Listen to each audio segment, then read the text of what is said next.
आप सभी को मेरी नमस्ते। सक्सेस एसएससी क्लासेस में आप सभी का स्वागत है। देखो, मैंने इस वाले पेपर का पहला पार्ट कर लिया था। पहले पार्ट थोड़ा सा लंबा जाता है, इसी वजह से इसको 2 पार्ट में डिवाइड किया है। उसमें 11 क्वेश्चन कर चुके हैं और 11 क्वेश्चन के बाद इसमें कर रहे हैं। और पहले पार्ट की जो लिंक है वो डिस्क्रिप्शन में दे रखी है। और CHSL की पूरी सीरीज जो चल रही है, आई बटन पे क्लिक करेंगे तो आई बटन पे आपको सीरीज की प्लेलिस्ट मिल जाएगी। उस प्लेलिस्ट में जाके और भी जो क्वेश्चन पेपर सोल्व कराए वो देख सकते हैं। चलो शुरू करते हैं। Question number 12। देखो, क्वेश्चन नंबर 12 को अगर तुम देखोगे, यहाँ पे भी 2/3 है, यहाँ पे भी 2/3 है। तो जब भी बेस सेम होता है तो उसकी पावर जितनी भी आती चली जाती है वो सब मल्टीप्लाई होती चली जाती है। तो अगर मैं यहाँ देखूँ 3 इंटू 2x प्लस 3 इंटू -3/4, ये बराबर हो जाएगी 2/3 इंटू 3x प्लस के 7 इंटू -6/5 की। ठीक है, आप जो भी चीज कट रही है इसको काट लो। इसका 3 से इसमें मल्टीप्लाई कर देते हैं तो कितना हो जाएगा, ये 2x प्लस के 3 है और यहाँ हो जाएगा -9/4। और यहाँ पे देखोगे तो 3 से ये 2 कट जाएगा और यहाँ पे बच जाएगा 3x प्लस के 7 और माइनस के 4/5। इसका अंदर मल्टीप्लाई करेंगे तो 9 दूनी 18, ये 2 से ये 2 कट जाएगा 2 बार, या फिर सीधे मैं लिख देता हूँ एक बार 18x/4 माइनस के और माइनस के 27 9 27/4 यहाँ पे। या फिर इसको माइनस माइनस ना लगा के एक काम करो, ये माइनस से यहाँ माइनस खत्म कर दो। पहले 18x/4 प्लस के 27/4, यहाँ पे 4 × 12 x/5 प्लस के 7 × 28/5। x वाले जल्दी जाओ, बाकी को जल्दी जाओ। तो ये हो गया 18x/4 माइनस के 12x/5, 28/5 माइनस के 27/4। एलसीएम लेंगे यहाँ पे, पहले मैं इसको थोड़ा सिंप्लीफाई कर देता हूँ। 9/2 हो गया। एलसीएम लूंगा तो 10 आएगा, यहाँ पे 5 बार जाएगा, 5 9 जा 45x और यहाँ से 2 बार 12 दूनी 24x। ये हो गया। ठीक है भाई, इसको यहाँ पे एलसीएम लूंगा तो यहाँ पे कितना आ जाएगा 20। ये 4 बार जाएगा, 28 चौके 20 चौके 80, 8 चौके 32, तो ये 112 हो जाएगा। 5 20 पंजे 100, 7 पंजे 35, 135 हो जाएगा। ठीक है भाई, यहाँ से इसको मैं 2 बार काट देता हूँ। ये कितने बचेंगे देखो, 21x और यहाँ पे कितने बचेंगे माइनस के 23। ठीक है भाई, ये अपॉन में 2 है, 2 इधर चला जाएगा। 42x की वैल्यू कितनी आ गई माइनस के 23। बस 42x की वैल्यू वहाँ पे पुट कर देंगे, 42x की वैल्यू यहाँ पे पुट करेंगे तो कितना हो जाएगा 2 माइनस के और माइनस के 23, तो ये प्लस के 23 हो गया। रूट में 25 और रूट में 25 की वैल्यू कितनी होगी 5, क्योंकि ऑप्शन नंबर तुम्हारा 3rd दे रखा है। Question number 13। क्वेश्चन नंबर 13 में ये कह रहा है आपको यहाँ पढ़ना है और पढ़ने से पहले खुद भी ट्राई करने सारे क्वेश्चन। ये कह रहा है यदि एक त्रिभुज की एक भुजा 7 सेंटीमीटर है, उसका परिमाप 18 के बराबर है और क्षेत्रफल दे रखा है 108। देखो क्या क्या दे रखा है, एक तो भुजा दे रखी है कितनी 7, परिमाप दे रखा है कितना 18। परिमाप को हम सरकमफ्रेंस भी बोल देते हैं और पेरीमीटर भी बोल देते हैं, एक ही बात है। और एरिया दे रखा है रूट में 108। तो देखो भाई, मुझे पता है परिमाप ही है। परिमाप को मैं क्या लिखता हूँ, परिमाप मतलब पेरीमीटर, और पेरीमीटर को 2s भी लिखते हैं। 2s बराबर 18, तो s बराबर कितना आ गया, एक साइड ही है। अगर मैं इसका ट्राइंगल का ये बनाऊँ एक फिगर, तो ये इस तरीके से, अगर मैं इसको 7 मानूं, ये मुझे नहीं पता ये वाली भुजा और ये वाली भुजा भी नहीं पता मुझे, तो s क्या होता है, तीनों का सम ही तो होता है। मैं एरिया का फॉर्मूला लगाता हूँ सीधे, हीरोज फॉर्मूला जो होता है, एरिया बराबर होता है रूट में s माइनस a। अगर मैं इस वाली साइड को a और इस वाली साइड को b मानूं, और s माइनस b और एक s माइनस 7 होगा भाई ये वाली साइड। ठीक है, मैं s की जगह वैल्यू रखता हूँ यहाँ पे, और ये रूट में दे रखा है 108। s की जगह कितना है 9, एक 9 माइनस a हो जाएगा और 9 माइनस b हो जाएगा, और ये 9 माइनस के 7 गए तो कितने बचेंगे 2। अब देखो यहाँ पे भी रूट है, यहाँ पे भी रूट है, रूट से रूट हटा दूंगा, 108 आ गया। यहाँ पे बचा 9 और यहाँ पे बचा 2, और ये बचा 9 माइनस a और 9 माइनस b। ये 18 से कट जाएगा, 18 5 90, 18 6 के 108, 9 माइनस a 9 माइनस b। अब देखो कुछ नहीं करना तुम्हें, अब इसको सॉल्व करने बैठे तो कुछ नहीं, तुम ऑप्शन का सहारा लो। जैसे कि ऑप्शन तुम 3.5 वगैरह पुट करोगे तो जाहिर सी बात है पॉइंट में आएगी वैल्यू, वो वाला ऑप्शन हो नहीं सकता पहला। दूसरा ऑप्शन है 7 और 4। अगर मैं यहाँ पे 7 पुट करता हूँ और यहाँ पे 4 पुट करता हूँ, तो ये 7 गए तो 2 बचेंगे, और 4 पुट करोगे तो यहाँ 5, और 2 पंजे 10 होता है, तो ये वाला ऑप्शन भी नहीं होगा। मैंने ऑप्शन नंबर 3 चूज करा, जब 9 में से मैंने 6 पुट करा और यहाँ पे पुट करा भाई 5, तो 9 में से 6 गए 3, 9 में से 5 गए 4, 3 चौके 12 ये भी हो सकता है। तो ऑप्शन तो लास्ट वाला होगा, उसको सेटिस्फाई भी कर लेते हैं एक बार। देखो 6 है और 9 माइनस ए है और 9 माइनस बी है। पहले दे रखे 3, तो मैंने ए की जगह 3 पुट करा और बी की जगह कितना पुट करा 8। तो 9 में से 3 गए 6 और 9 में से 8 गए 1, 6 कम 6। तो हमारा आंसर कौन सा हो जाएगा? लास्ट वाला, ऑप्शन नंबर 4।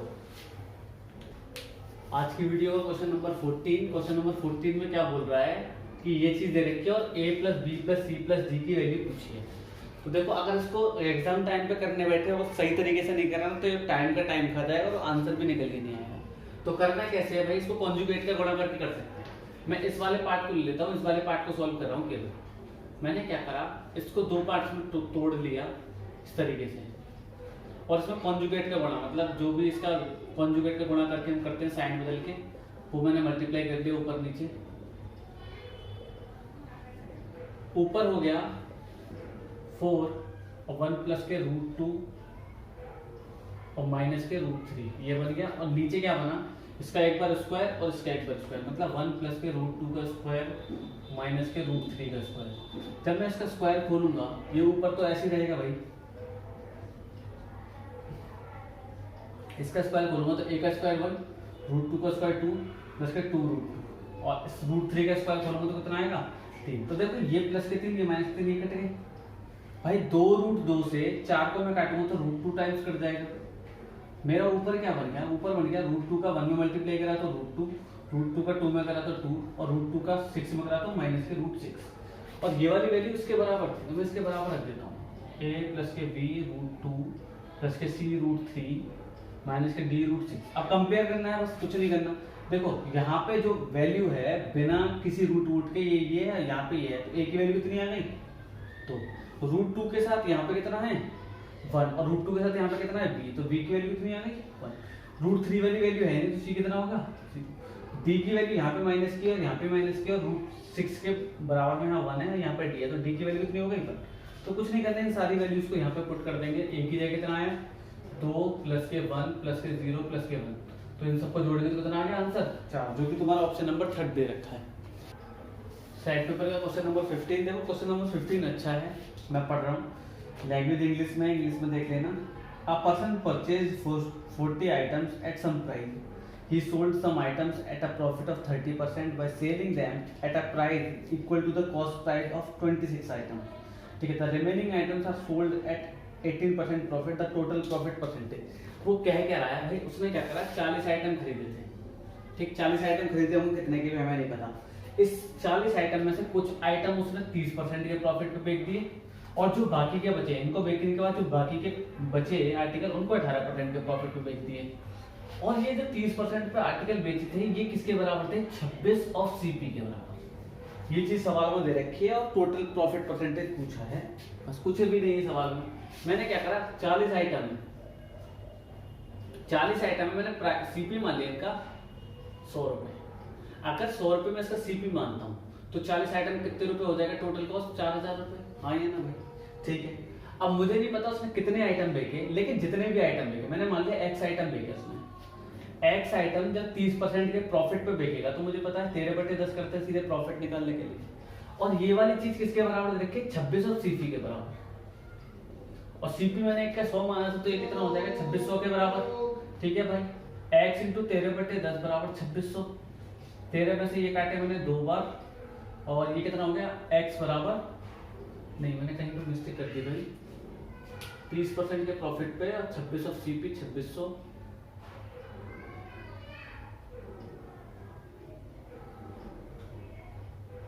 एक मिनट रुक जाओ मैं चेक कर लेता हूँ। 40 आइटम थे, 40 में से कुछ आइटम 30% के प्रॉफिट पे बेचे। 30% का प्रॉफिट करने के लिए हम इस तरीके से करते हैं 26 2, अच्छा ये 20 ऑफ सीपी के बराबर है। ठीक है, सीपी की वैल्यू नहीं रखी मुझे, यहाँ पे क्या आ गया, ये 2 बार कट गया। x बराबर कितना आ गया 20 ऑफ सीपी। कहने का मतलब जो आइटम माने थे उसने 20 सीपी के बराबर बेचे थे, मतलब 20 आइटम बेचे उसने, 20 आइटम यहाँ बेचे। अब 20 आइटम यहाँ बेचेगा भाई, 40 आइटम थे टोटल, 20 यहाँ बेच दे, 20 यहाँ बेचेगा। जब 20 को 18% के प्रॉफिट पे बेचेगा तो कितना बेच देगा जरा देखो। यहाँ पे जो टोटल आइटम बिके वो कितने के थे 2600 के बिके हैं, यहाँ पे बोल रहा है 2600 के बराबर। और बाकी के आइटम जो 20 आइटम है 18% के प्रॉफिट पे 118% हो जाएगा। 118 दूनी कितने होंगे ये हो गया 2 8 16 का 600 लगेगा, 2 कम 2 3 2 एकम 2, 2360 रुपए के 2600 के ये 2360 रुपए के ये टोटल कितने के बिके इसने आइटम 2600 ये और 2360 ये, तो 0 6 9 4 4960 के भाई, जबकि खरीदे कितने के थे उसने 4000 के, तो प्रॉफिट कितने का हो गया 960 का। सीधे सीधे देखोगे 4000 और 4960 प्रॉफिट हो गया उसको सीधे सीधे 960 का, कितने पे 4000 पे इंटू 100, 2 0 से 2 0 1 से, तो उसका नेट प्रॉफिट कितना आया 24%, जो कि ऑप्शन नंबर 4 दे रखा है। देखो वीडियो को क्वेश्चन नंबर 16 में कह रहा है 25 पुरुष एक कार्य को 16 दिनों में पूरा कर सकते हैं। काम शुरू करने के 4 दिन बाद समान क्षमता वाले 5 और पुरुष उनके साथ जुड़ गए हैं, तो शेष कार्य को पूरा करने के लिए कितने दिनों की आवश्यकता होगी। ठीक है भाई, देखो लैंग्वेज को समझना, अगर मैं चाहूँ तो इसको एक लाइन में खत्म कर सकता हूँ, जो कि मैं करूंगा भी, और तुम्हें एक्स्ट्रा जानना है तो मुझे बता देगा, जब मैं इसको डिटेल पढ़ाऊंगा इसको टाइम एंड वर्क को, तब तो मैं समझ में आ जाएगा। तो 25 आदमी 16 दिन में काम पूरा कर सकते हैं, 4 दिन बाद समान क्षमता के 5 आदमी हो रहा है, तो बचा हमारे पास काम कितना। जब 4 दिन काम हो गया था, 25 आदमी 16 दिन में काम करते हैं, तो 25 आदमियों का 25 मैन का, मैं ऐसे लिख देता हूँ 25 मैन का 12 दिन का काम बचा, आया ना। अब भाई यही वाला काम 25 आदमी तो ये थे, 5 और आ गए, 30 मैन करेंगे, कितने दिन में करेंगे भाई, x दिन में मान लेता हूँ, यही वाले दिन तो पूछा उसने, कुछ नहीं कर रहा, तो मैन से मैन काट के 5 और ये 6 से ये 2 बार, तो x बराबर कितने दिन चाहिए उनको 10 दिन, 10 दिन में ये काम पूरा कर सकते हैं, जो कि ऑप्शन नंबर फर्स्ट है। आज की वीडियो का क्वेश्चन नंबर 17 में पूछा है भाई 2, 5 और 10 से विभाज्य होने वाली संख्या, 2, 5 और 10 से विभाज्य होने वाली संख्या। तो देखो ये वाला क्वेश्चन तो तुम चाहो तो बहुत सेकंड में कर सकते हो, जब जिसके लास्ट में 0 आ रहा है, अगर इन तीनों से विभाज्य होने वाली है तो वो संख्या जरूर लास्ट में 0 लेके आएगी, और जरूर लास्ट में 0 लेके आएगी, तो इसमें एक ही ऑप्शन दे रखा है, जो कि ऑप्शन नंबर 3 है 19400, तो यही इसका आंसर हो जाएगा ऑप्शन नंबर 3। वीडियो को क्वेश्चन नंबर 18 में बोल रहा है भाई 240 का a% c है और a का c% 117.6 है, तो a प्लस c की वैल्यू पूछ रहा है। देखो क्या दे रखा है, 240 का a% बराबर दे रखा है c के, और a का c% बराबर दे रखा है 117.6 के, तो a प्लस c की वैल्यू पूछी है हमसे। तो देखो कैसे कर सकते हैं भाई इसको, मुझे पता है परसेंट हटा के मैं क्या कर लूँ, 2 0 बढ़ा लेता हूँ नीचे, जब मैंने 2 0 बढ़ाया तो इससे ये कट गया, ये 2 से मैंने 12 बार काट दिया, 5 बार काट दिया, सी के बराबर है, तो यहाँ से ए और सी का रेशियो ले लेता हूँ मैं। जब ए और सी का रेशियो लूंगा तो सी अपन ये हो जाएगा, सी की वैल्यू 12 मान सकता हूँ, ए की वैल्यू 5 मान सकता हूँ, ठीक है। रेशियो माना है तो मैं एक्स लगा के कुछ भी मान सकता हूँ, यहाँ पे भी इस तरीके से करेंगे, ए इंटू सी अपॉन 100 बराबर 117.6। देखो इधर पहुंचाऊंगा तो ये 117.60 ये हो जाएगा ए इंटू सी। अगर मैं यहाँ से सी की वैल्यू को 12x और ए की वैल्यू को 5x मान लूं, ये रेशियो तो है, सिंपल सी बात है, रेशियो तो इन दोनों को मल्टीप्लाई करके मैं इसके बराबर रख सकता हूँ भाई, रख दो 12x इंटू 5x बराबर 117। देखो काटा मैंने 12 से काट देता हूँ पहले मैं, 12 थे 12 थे 96, 12 निम्न 108, मैंने 12 निम्न 108 बार काट दिया, तो कटेंगे 9, ये हो गया इतना। 5 से मैंने काटा, 5 एकम 5 बचे 4, 196 बार, x स्क्वायर बराबर 196, तो x बराबर कितना आ जाएगा, रूट में 196 जो कि 14 के बराबर होता है। x की वैल्यू मिल गई। अब मुझे इन दोनों का सम पूछा है, तो इन दोनों का सम कितना है 17x, और x दिया कितना है 14, 4 7 28, जिसके भी लास्ट में 8 आ जाएगा वो आंसर हो जाएगा, जो कि ऑप्शन नंबर 3 है, और इन दोनों को मल्टीप्लाई करोगे तो 238 आ जाएगा। ठीक, देखो भाई क्वेश्चन नंबर 19 थोड़ा बड़ा दे रखा है, मैं फिगर बनाते हुए समझाऊंगा। एक बिंदु P से एक वृत्त की ओर एक छेदक खींचा जाता है ताकि वह पहले वृत्त से A पर मिले, फिर केंद्र से होकर B पर मिले, और स्पर्शरेखा खींची जाती है जो कि 12 सेंटीमीटर वृत्त की त्रिज्या 5 है। देखो कुछ इस तरीके से है, एक वृत्त है, इससे बाहर में कोई पॉइंट P मान लेता हूँ, इससे एक छेदक रेखा खींची जाती है जो वृत्त से पहले A पर मिलती है और ये सेंटर से होकर जाती है और फिर B पर मिलती है, और इससे एक स्पर्शरेखा खींचती है जिसकी लेंथ कितनी है 12, और इसकी रेडियस दे रखी है 5। अब मुझे पता है जब भी मैं इससे सेंटर से किसी भी स्पर्श रेखा पर खींचता हूं तो वो 90 डिग्री का एंगल, तो ये 5, ये 12 और ये पूरी कितनी हो जाएगी 13। अब भाई ये पूरी 13 हमसे पूछी किसकी वैल्यू, P से A तक की दूरी, ये 5 है तो यहाँ से लेके यहाँ तक ये भी 5 होगी, जब ये 5 ये पूरी 13, तो P से लेके A तक की दूरी कितनी हो गई? 8 सेंटीमीटर, जो कि ऑप्शन नंबर 3 है। ये सवाल दे रखा है क्वेश्चन नंबर 20, ये कह रहा है रवि सुबह 8:20 मतलब मिनट पे अपने घर से अपने स्कूल के लिए साइकिल से निकलता है और 10 किलोमीटर की चाल से चलता है, और फिर भी वह 8 मिनट देरी से पहुंचता है। और इसी तरीके से अगर वो अपनी साइकिल से चले 16 किलोमीटर प्रति घंटे की रफ्तार से 10 मिनट पहले पहुंच जाता है, तो उसको मतलब स्कूल पहुंचने का जो भी फिक्स टाइम है वो पूछा जा रहा है। देखो भाई, वो निकला है 8:20 पे, अगर वो स्पीड 10 की स्पीड से चलता है तो वो 8 मिनट लेट हो जाता है, और इसी स्पीड को 16 से कर दे तो वो 10 मिनट पहले पहुंच जाता है। तो ध्यान से समझना, स्पीड का रेशियो, स्पीड इक्वल होता है डिस्टेंस अपॉन टाइम। तो स्पीड का रेशियो टाइम के इनडायरेक्टली प्रोपोर्शनल होता है। तो मैं टाइम निकालना चाहूँ यहाँ से, तो इसका अपोजिट हो जाएगा। मैंने 8:05 मान लिया। अब भाई यहाँ पे इन दोनों का डिफरेंस कितना आ रहा है? 3, जबकि वहां पे डिफरेंस 8 मिनट पहले पहुंच रहा था, फिर 10 मिनट जल्दी पहुंच रहा था। तो कुल मिलाकर 3 की वैल्यू कितनी रखी है?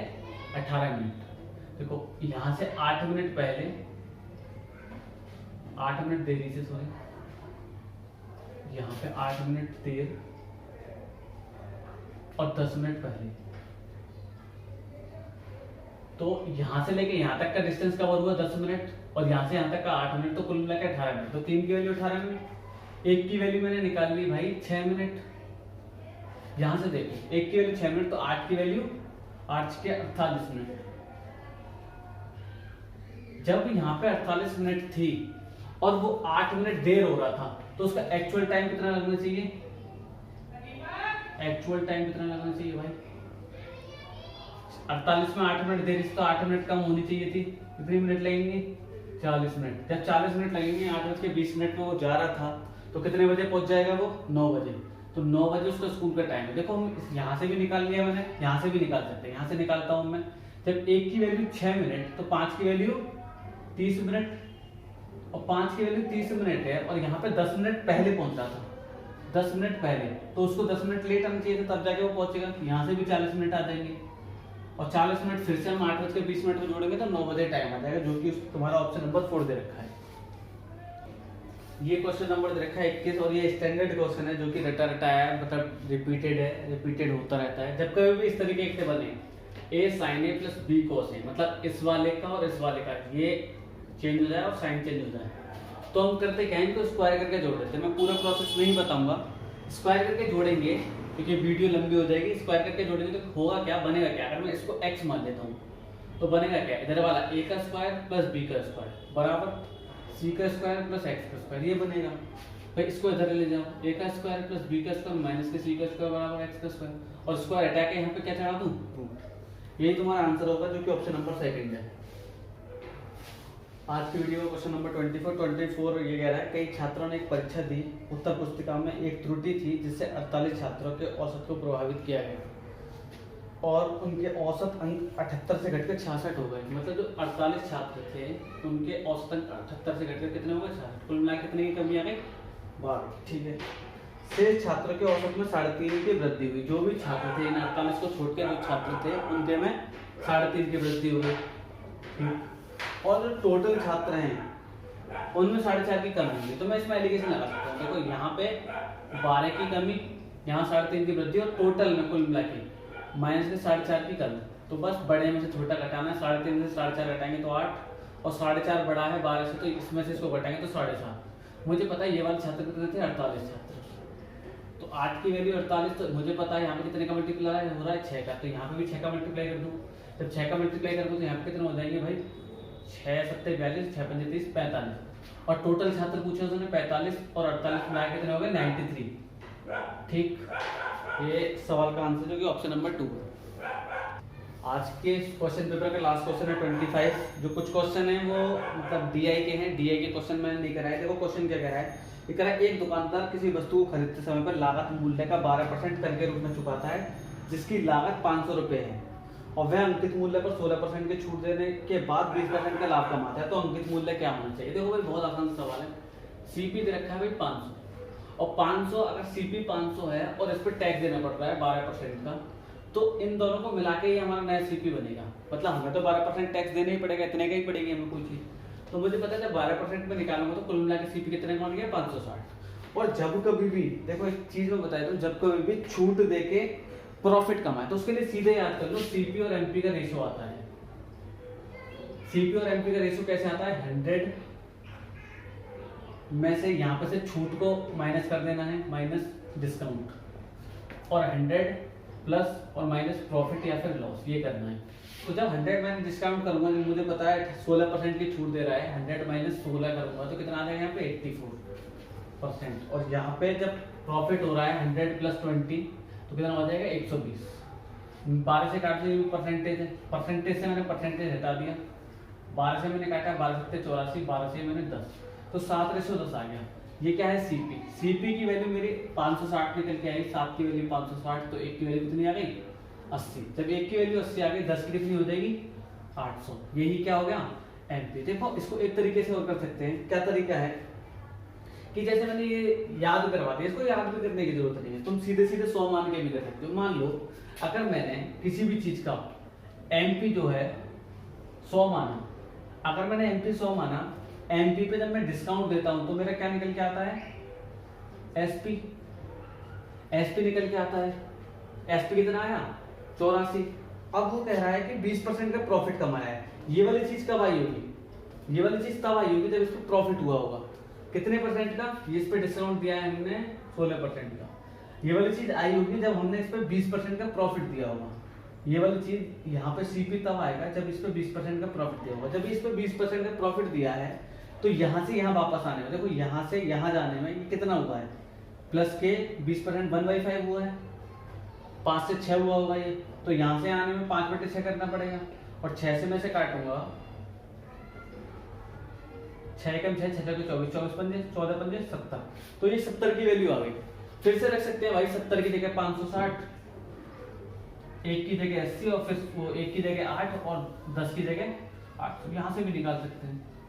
ठीक है, जरूरी नहीं है वो याद करो, दोनों तरीके से कर सकते हैं। तो पेपर हो गया खत्म, और भी पेपर मैं करा रहा हूँ, और भी पेपर आएंगे, और जीएस की आज वीडियो शूट हो जाएंगे, शूट होने के बाद मैं डाल दूंगा, उसको देखना, उसको देख के भी आपको मतलब बहुत बेनिफिट मिलेगा। किसके लिए, एनटीपीसी के लिए, सीजीएल के लिए, सीएचएसएल के लिए, और जितने भी वनडे एग्जाम होंगे, क्योंकि उसमें डिटेल एक्सप्लेनेशन होगा। जैसे क्वेश्चन वाइज में कराऊंगा, क्वेश्चन कराऊंगा, उसके 4 ऑप्शन होंगे, उन 4 ऑप्शन में एडिशनल इन्फॉर्मेशन होगी, तो उसको भी जरूर देखें। और इसकी भी प्रीवियस ईयर के पेपर आई बटन दे ही रखा है, आई बटन पे जाके इसकी प्लेलिस्ट देख लें बस। और रीजनिंग वगैरह भी चल रही है, उसको भी देखें। और जो भी चीज आपको पूछनी है, क्वेरी है कोई, वो पूछ सकते हैं, और जो भी चीज हमें इम्प्रूव करनी है वो हमें बता सकते हैं। सब चीज कमेंट बॉक्स में बता सकते हैं।